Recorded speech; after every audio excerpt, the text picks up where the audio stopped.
All right, that buddy old Pops is back. A little Sunday fun today. We got a little something different today. We got a documentary on IU. It's short. It's only about 20 minutes. But we just started a brand new show of hers over on the Patreon.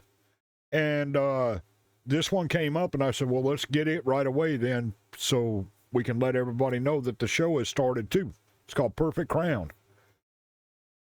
And it's starting off real good. We started it this week. So, yeah, let's check this out and see what we got. And see how correct it is. And y'all can let me know, because I know some of IU's story, but I don't know it all. So, I mean, I know quite a bit about a few groups and a few artists, but I don't know all that much about IU and her journey, you know? I know a little bit about it, but not all of it. So let's check this out and see. Please go support the creator if you enjoy the content. I'll leave the original video link and the information down in the description. I appreciate that. That's what we're all about, right? Supporting the artist, including creators. If you want to hit the subscribe button on us, we'd love to have you along for the ride. And if you want to join us on the Patreon for the show, link is in the description. All right? Let's check it out. See what we got. Let's go.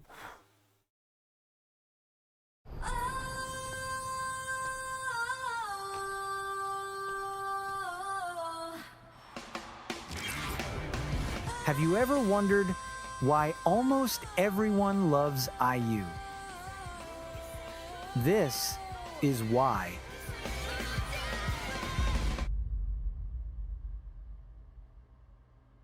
Before she was IU, she was just Lee Ji Eun. She was born in Seoul in May 1993, and for part of her childhood, she lived with her grandmother and her younger brother in a small home in Gyeonggi while her parents worked through a rough financial stretch. Money was tight. Becoming a singer was not a plan that came from comfort. It came from something she could not talk herself out of. She started auditioning early, and early was not kind. Rejection after rejection. One agency took her money and ghosted her. Another fell through.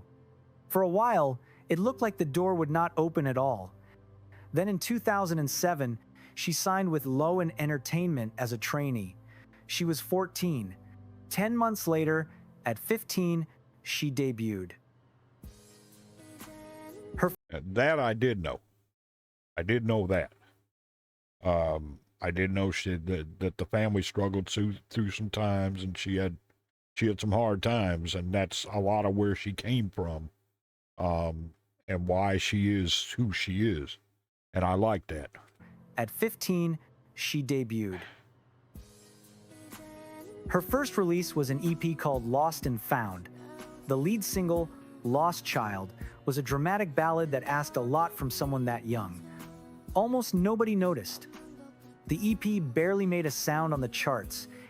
Years later, IU would say she was thankful for how quiet the beginning was, because it kept her hungry. Think about it. Tick, tick. Boo, boo, boo.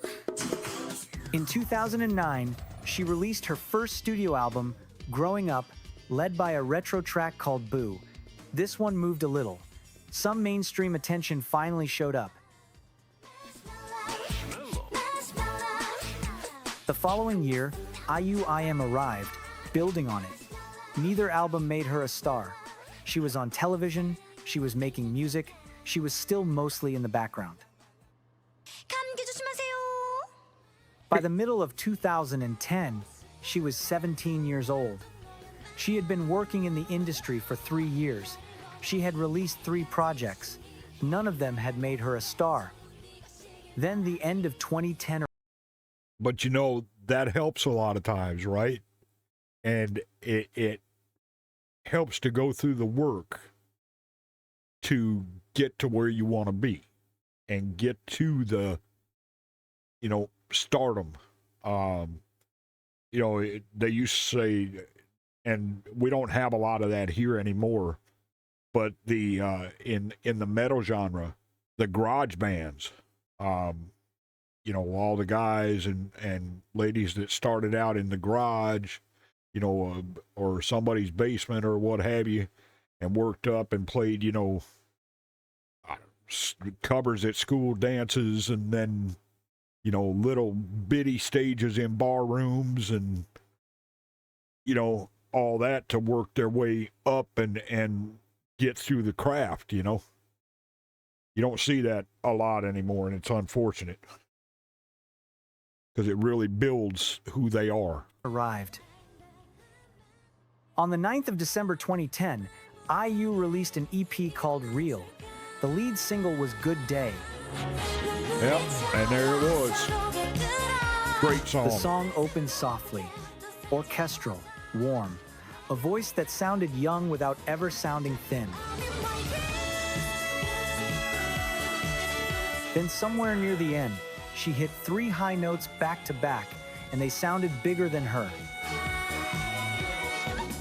People stopped whatever they were doing. By the time the song ended, something had changed. Good And Day it's, went to #1 on the Korean digital chart and stayed there for 5 straight weeks. 9 years later, in 2019, Billboard would rank it the #1 K-pop song of the 2010s. But at the time, all anyone knew was that a 17-year-old had just become the sound of Korean winter that year.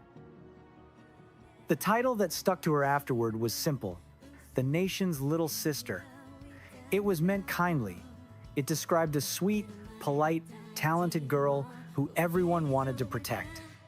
It was the kind of image that could either trap an artist forever or become the soft start of something much bigger. The releases kept coming. In February 2011, Real Plus arrived with Only I Didn't Know. That November, her second studio album, Last Fantasy, landed with You and I as its lead single. Another The great album song. swept every chart it touched. You and I became one of the biggest songs of her career, eventually selling more than 6 million paid digital downloads in Korea alone. The little sister was now one of the most recognizable voices in the country.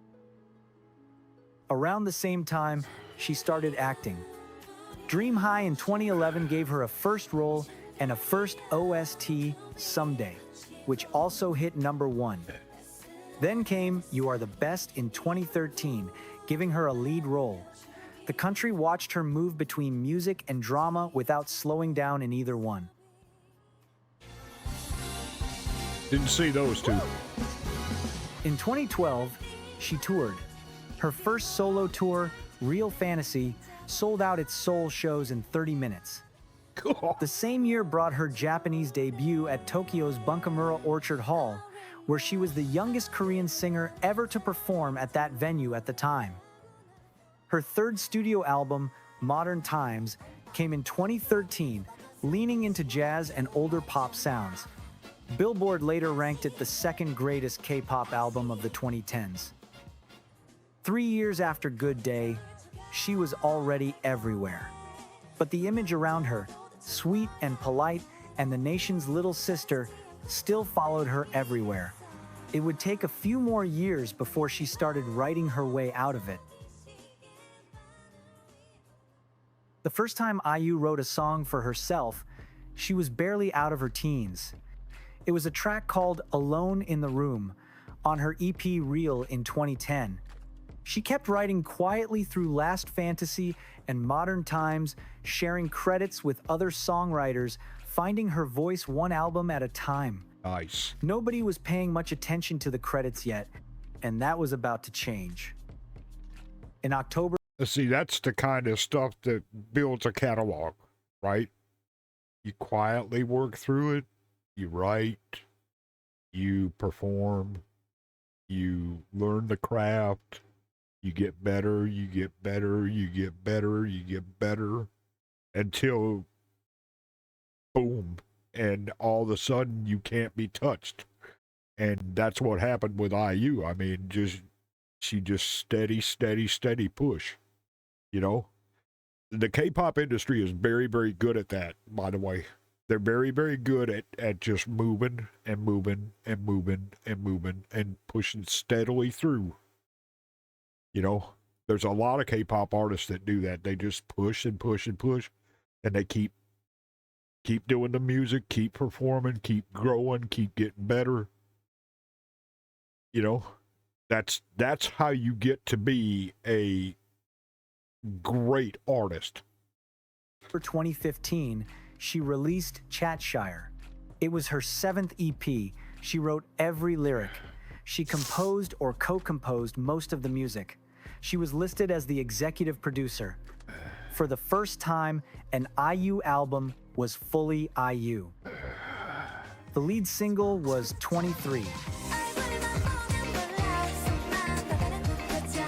It was a song about not knowing who you were yet, about being seen by everyone while still trying to figure yourself out.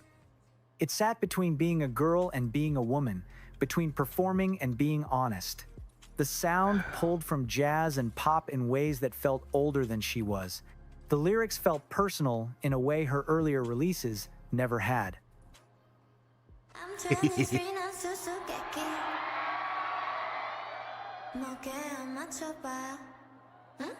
Chat-Shire peaked at number 4 on Billboard's World Albums chart. Critics called it one of the best K-pop albums of the year. But more than the numbers, it was the first time people started talking about IU as a songwriter, not just a singer. The girl with the voice was now also the girl with the pen. 2 years later, Palette arrived. Released in April 2017, Palette was her 4th studio album, and it was the moment the old image started slipping off for good. She wrote most of the lyrics. She served as executive producer. The title track featured G-Dragon, and the song sounded relaxed, like she had nothing left to prove. Billboard named Palette the best K-pop album of 2017. The New York Times Magazine included the title track on a list of 25 songs showing where music was heading, and IU was the only Asian artist on that list. She won Best Songwriter at the Melon Music Awards. Her pre-release from the same album, Through the Night, quietly became one of the most played songs in Korea that year, and it stayed one of my favorite K-pop songs, period. Right? I love Through the Night. That vocal is so good. Beloved for years afterward. Then came 2018, My Mister. It was a slow, We've done that show. That was the first show I did of IU's series. We did a movie too back then. That's been a while back, but we did a movie of hers too. I think it was called The Broker. They're both on the Patreon. Excellent. Excellent. Quiet drama about a middle-aged office worker and a young woman carrying weights nobody could see. IU played the young woman, Ji Eun. There was almost no music cue telling the audience when to feel something. It was all in the silences. She carried it. Critics who had never taken her acting seriously finally did. The show became one of the most respected Korean dramas of its generation, and her performance sat at the center of it. Somewhere between Chat-Shire, Palette, and My Mister, the little sister image had quietly stepped aside. What was left was an artist who wrote her own songs, produced her own albums, picked her own acting roles, and trusted her instincts in every direction. Nobody had to announce the shift. The work did it for her. By the end of the 2010s, IU had become something rare in the K-pop world. A soloist who kept getting bigger even though she was not following any of the usual rules. No group, no constant variety shows, no constant comebacks. She would disappear for a year or two, then return with an album that moved everything. Each time she came back, her place in the industry had gotten bigger. In November 2019, she released the EP Love Poem. She wrote every track. 2 of them were produced by her. The lead single of the same name felt like a slow, warm hand extended to whoever needed it.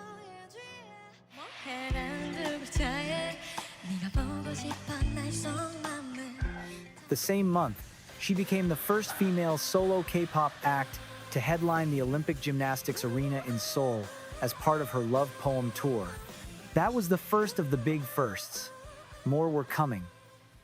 Then 2020 arrived with the world going quiet, and she released 8, a collaboration with Suga of BTS.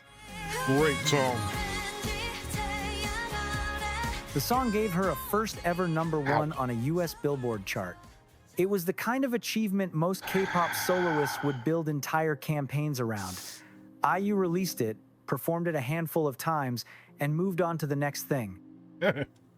In January 2021, she released the pre-release single, Celebrity. It held the top of the Korean digital chart for 6 weeks straight. 2 months later, in March 2021, her 5th studio album, Lilac, arrived. She wrote every lyric on it. The title track closed out what she had called her 20s series, a set of songs stretching back to spring of a 20-year-old and 23 and palette and 8. Lilac was the goodbye to her 20s. She was turning 30, and she was saying farewell to her youth through her songs. The album went platinum in Korea. Brilliant. Celebrity was named the most popular song of 2021 in the country. She won Best Songwriter again. Then came September 17 and 18, 2022. The Golden Hour, Under the Orange Sun. That one's on Patreon too. And man, is it a concert. Phew. That concert was exceptional. The musicianship, the dancing, the staging, the light show, her vocals, her stage presence, everything about that concert was unreal good. 2 nights at Seoul Olympic Stadium. IU became the first Korean female solo artist ever to hold a concert at that venue. The footage from those nights is the kind people still re-watch years later. She stood on a stage no female soloist in Korea had ever reached, and she looked completely at home on it. The records kept quietly stacking. Most #1 songs in Korean chart history. Most weeks at #1 on Billboard's K-pop Hot 100.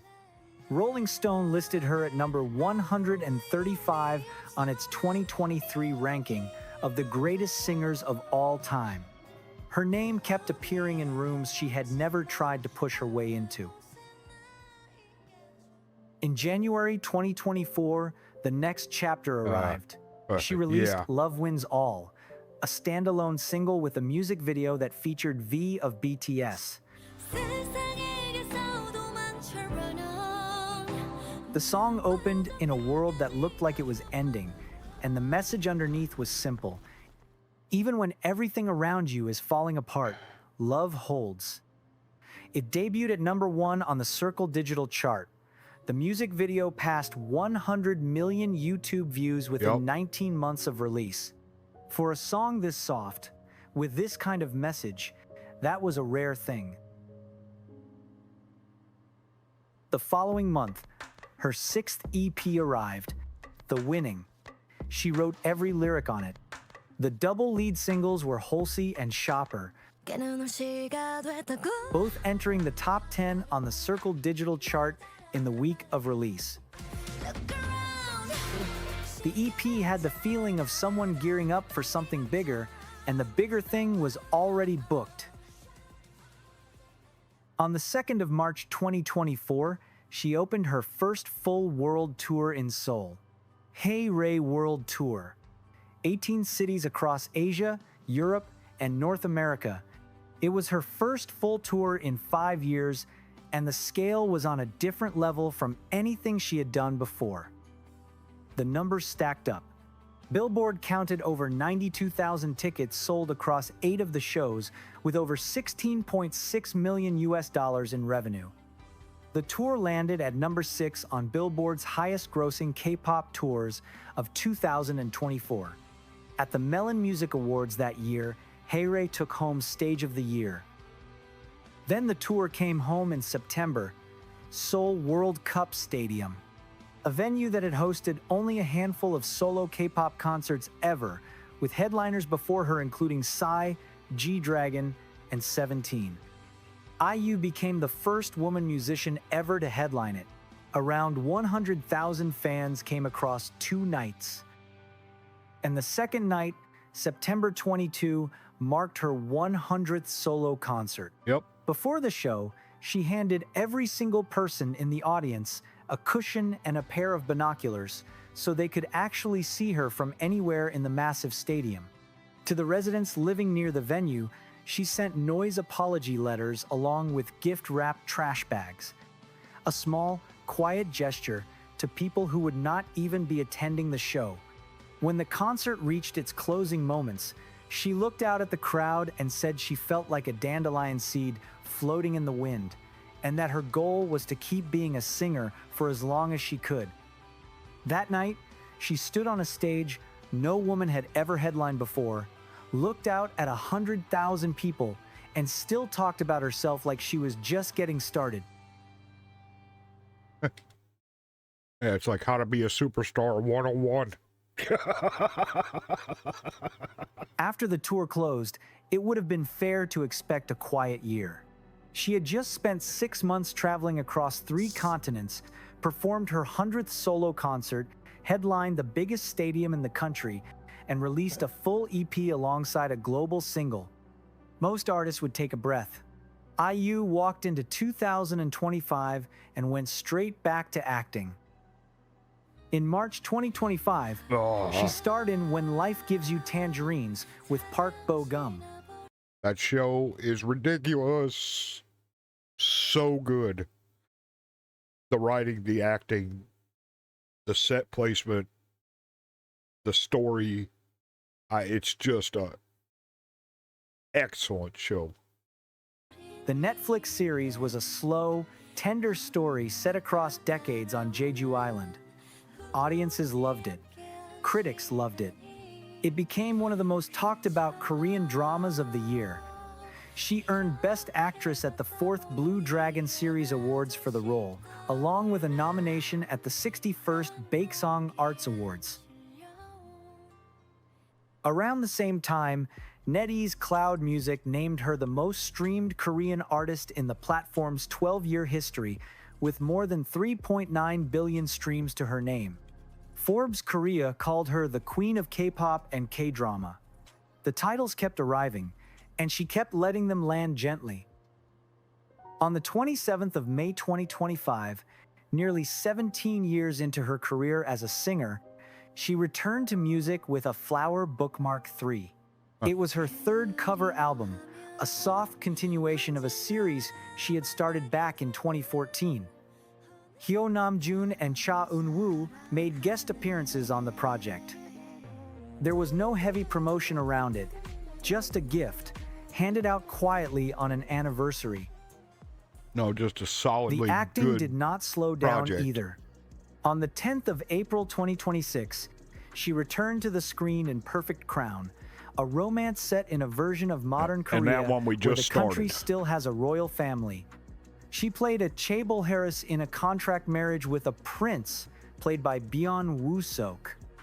The pairing was one of the most anticipated of the year before a single episode even aired. A year after her award-winning run in When Life Gives You Tangerines, she was already back on screen carrying another lead. And through all of this, something else had been running the whole time. Since 2016, she has funded an IU scholarship at her old high school. She donates regularly. Disaster relief, children in need, support for vulnerable communities at the end of each year. She rarely talks about any of it unless asked directly. The donations keep growing, and the way she handles them stays the same. 18 years after the 15-year-old who released Lost Child, Lee Ji Eun is still here. Still the same voice, still writing her own words, still showing up for a crowd of 100,000 and then quietly apologizing to the neighbors. Nothing about her path looks forced. Nothing about where she is now looks like she asked for it. She simply kept showing up, kept picking the harder song, kept writing the harder lyric, and the world kept loving her more and more. Most big stars make sure everyone sees them getting there. IU got there one quiet decision at a time. A lyric she wanted to write, a role she wanted to take, a stage she walked onto without needing to announce it first. She has the most #1 songs in the history of Korean music. She has stood on stages no woman had stood on before.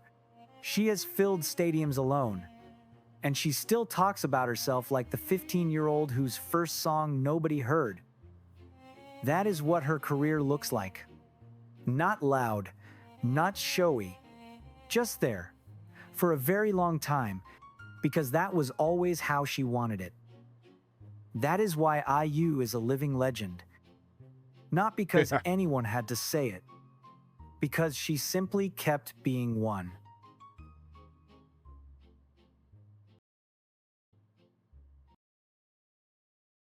And it's true. True. Her entire career is, could be a university course, how to be a star 101. I mean, it's just, never let the ego show, never have to be loud about it. Just grind. Quietly grind and build. Grind and build, grind and build. It's amazing. And she's got some great concerts.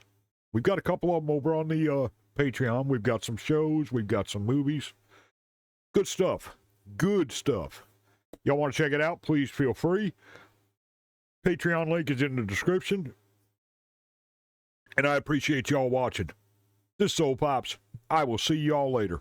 Oh, and join us tonight if you'd like. 7 p.m. Eastern Standard Time. We will be on live right here, and we'll have some fun. We'll listen to some music. We'll have some good times. I'll see y'all then. This is Soul Pops. We are out.